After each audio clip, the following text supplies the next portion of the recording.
여러분, 오늘 하루도 주님의 은혜와 평강이 여러분의 삶 가운데 가득하기를 축복합니다. 오늘 본문은 이사야 7장입니다. 우시아의 손자요 요담의 아들인 유다 왕 아하스가 나라를 다스릴 때에 시리아 왕 르신이 르말리아의 아들 이스라엘 왕 베가와 함께 예루살렘을 치려고 올라왔지만 도성을 정복할 수 없었다. 시리아 군대가 에브라임에 주둔하고 있다는 말이 다윗 왕실에 전해지자 왕의 마음과 백성의 마음이 마치 거센 바람 앞에서 요동하는 숲을처럼 흔들렸다. 그때 주님께서 이사야에게 말씀하셨다. 너는 너의 아들 스왈 야숲을 데리고 가서 아하스를 만나거라. 그가 세탁자의 밭으로 가는 길, 윗못 물 빼는 길 끝에 서 있을 것이다. 그를 만나서 그에게 정신을 바짝 차리고 침착하게 행동하라고 일러라.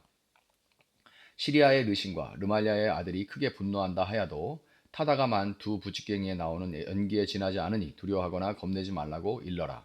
시리아 군대가 아하스에게 맞서 에브라임 백성과 그들의 왕 르말리아의 아들과 함께 악한 계략을 꾸미면서 올라가 유다를 쳐서 겁을 주고 우리들에게 유리하도록 유다를 흩어지게 하며 그곳에다가 다브엘의 아들을 왕으로 세워놓자 하고 한다. 주 하나님께서 말씀하신다. 이 계략은 성공하지 못한다. 절대로 그렇게 되지 못한다. 시리아의 머리는 다마스쿠스이며 다마스쿠스의 머리는 르신이기 때문이다. 에브라임은 65년 안에 망하고 뿔뿔이 흩어져서 다시는 한 민족이 되지 못할 것이다. 에브라임의 머리는 사마리아고 사마리아의 머리는 고자케아 르말리아의 아들이다. 너희가 믿음 안에 굳게 서지 못한다면 너희는 절대로 굳게 서지 못한다. 주님께서 아하스에게 다시 말씀하셨다. 너는 주 너의 하나님에게 징조를 보여달라고 부탁하여라. 저 깊은 곳 소홀에 있는 것이든 저 위 높은 곳에 있는 것이든 무엇이든지 보여달라고 하여라. 아하스가 대답하였다. 아닙니다. 저는 징조를 구하지도 않고 주님을 시험하지도 않겠습니다. 그때 이사야가 말하였다. 다윗 왕실은 들으십시오. 다윗 왕실은 백성의 인내를 시험한 것만으로는 부족하여 이제 하나님의 인내까지 시험해야 하겠습니까? 그러므로 주님께서 친히 다윗 왕실에 한 징조를 주실 것입니다. 보십시오. 처녀가 잉태하여 아들을 낳을 것이며 그가 그의 이름을 임마누엘이라고 할 것입니다. 그 아이가 잘못된 것을 거절하고 옳은 것을 선택할 나이가 될 때에 그 아이는 버터와 꿀을 먹을 것입니다. 그러나 그 아이가 잘못된 것을 거절하고 옳은 것을 선택할 나이가 되기 전에 임금님께서 미워하시는 저 두 왕의 땅이 황무지가 될 것입니다. 에브라임과 유다가 갈라진 때로부터 이제까지 이 백성이 겪어본 적이 없는 재난을 주님께서는 임금님과 임금의 백성과 임금님의 아버지 집안에 내리실 것입니다. 주님께서 아시리아의 왕을 끌어들이실 것입니다.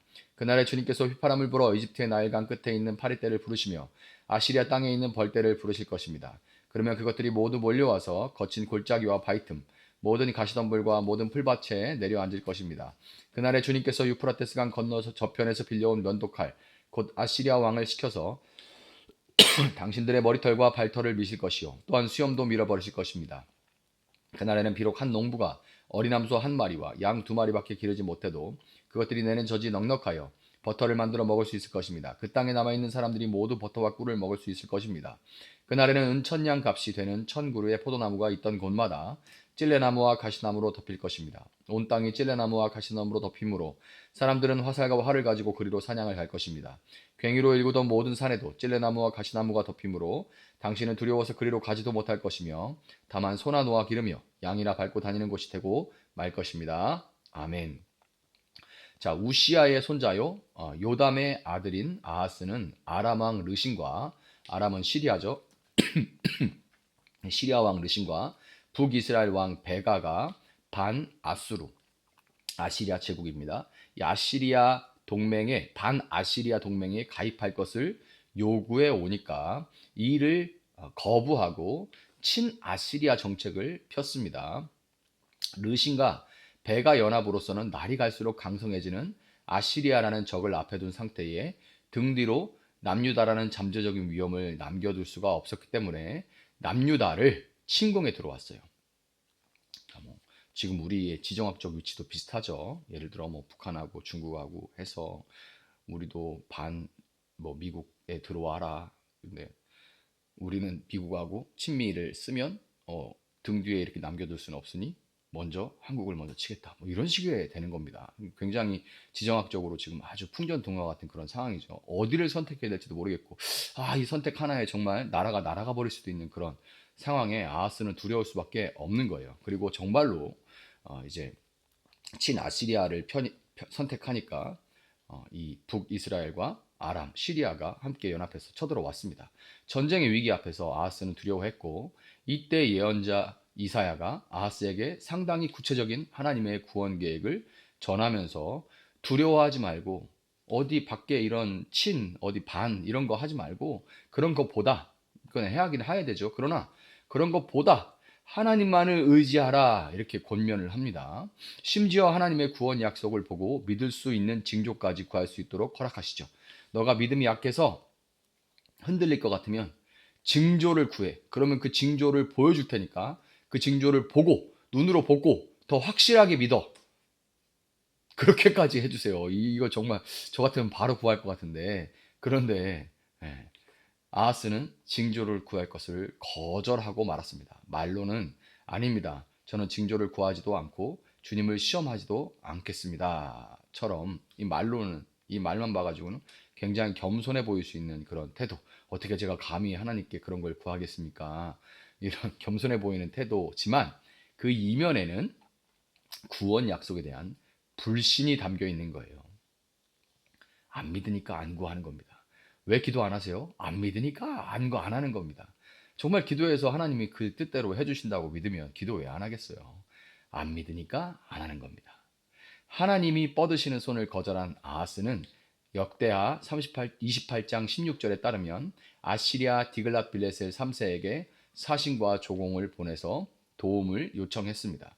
아시리아의 왕은 군대를 보내서 아람의 다메섹을 파괴하고 이스라엘에게는 막대한 벌금을 부과했습니다.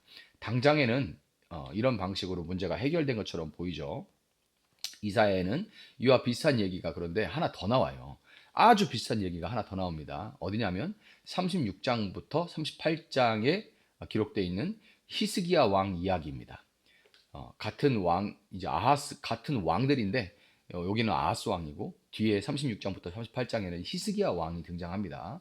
열왕기하 18장 7절에 따르면 히스기야는 처음에 아시리아의 사르곤에게 조공을 바쳤지만 사르곤이 죽으니까 군사적 도움을 주겠다는 이집트의 약속을 믿고 블레셋과 연합해서 아시리아의 반기를 들었습니다. 그러니까 반 아시리아 연합에 들어가게 된 거죠. 히스기야도. 사르곤의 아들 사네립은 대군을 보내서 반기를 든 남유다를 침공해 왔습니다.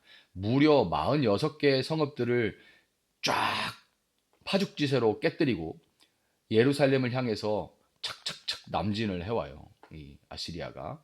남유다가 진짜 이제 풍전등화의 위기에 빠지게 된 겁니다. 이 두 이야기에는 공통점과 차이점이 있는데 이사야는 이것을 의도적으로 대비시킵니다. 의도적으로 그렇게 한 거예요. 먼저 공통점으로는 두 이야기의 시작점이 7장 3절과 36장 2절에서 윗못 수도곁 세탁자의 밭, 이게 이제 그 이야기의 시작점입니다. 일부러 그렇게 한 거예요. 윗못 수도곁 세탁자의 밭으로 동일하죠. 두 이야기의 시작점이 동일합니다. 두 이야기 모두 전쟁을 배경으로 한다는 것과 두 왕이 모두 크게 두려워한다는 것도 동일하죠. 예언자 이사야가 왕에게 두려워하지 말라라는 메시지를 전하고 하나님께로부터 어떤 징표가 주어진다는 점도 동일합니다. 아하스의 경우에는 처녀가 잉태하여 아들을 낳을 것이라는 임마누엘의 징표가 주어졌고 히스기야에게는 첫 해에는 스스로 난 것을 그냥 스스로 막 자란 것들을 먹고 이듬해는 거기서 난 것을 먹고 셋째에는 심은 것에서 열매를 따 먹게 될 것이라는 징표가 주어졌습니다. 징표만 주어진 것이 아니라 하나님의 구원이 이 구원 약속이 그대로 성취되어서 두 왕 모두 하나님의 구원을 경험했다는 점도 동일해요.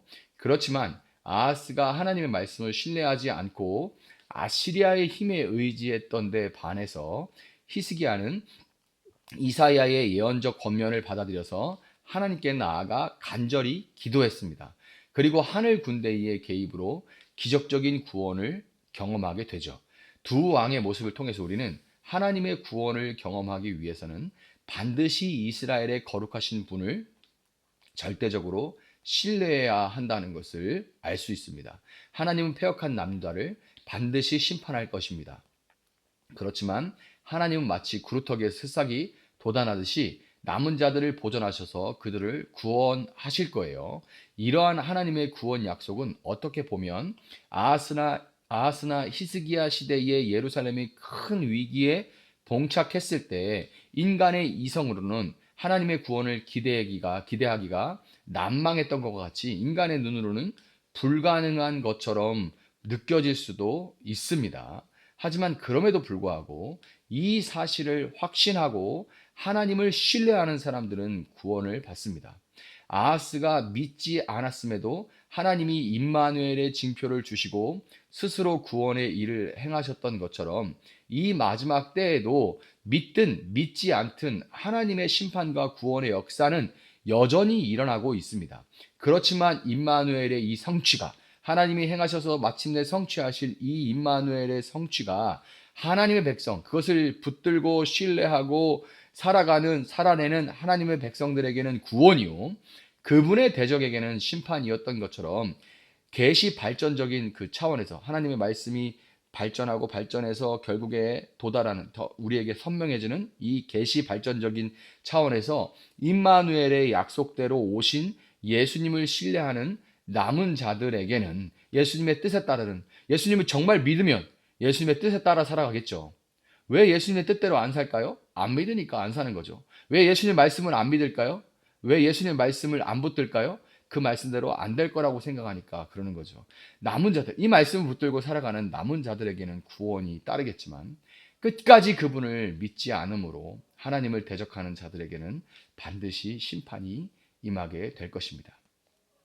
구루터기의 새싹과 같은, 하나님의 말씀을 붙들고 살아가고자 몸부림하는 새싹 같은 이 구루터기 같은 여러분들, 두려운 때가 이르기 전에 구원의 약속을 붙드시고 또 다른 남은 자를 위해 기도하고 그들을 찾아 나설 수 있는 그런 여러분 될 수 있기를 예수님의 이름으로 축복합니다. 잠시 기도하겠습니다. 사랑하시는 주님, 감사합니다. 우리의 기도는 예수님이 계시기에, 예수님의 이름으로 기도하기에 의미가 있는 줄 믿습니다. 또한 그 기도를 들으시고 그 기도를 이루시는 하나님이 여전히 살아계심을 우리는 믿습니다. 상황과 형편과 처지를 볼 때에 하나님, 정말 전쟁을 앞두고 있는 것 같은 그런 불안하고 염려가 되는 그런 상황이지만, 그럼에도 불구하고 이럴 때에 친 아시리아냐, 반 아시리아냐, 거기에 온 총력을 집중하기보다, 그러나 그 모든 것 위에 하나님이 계심을, 특별히 우리 믿는 자들, 교회는 더욱더 깨어 기도할 수 있도록 주님 도와주시기 원합니다.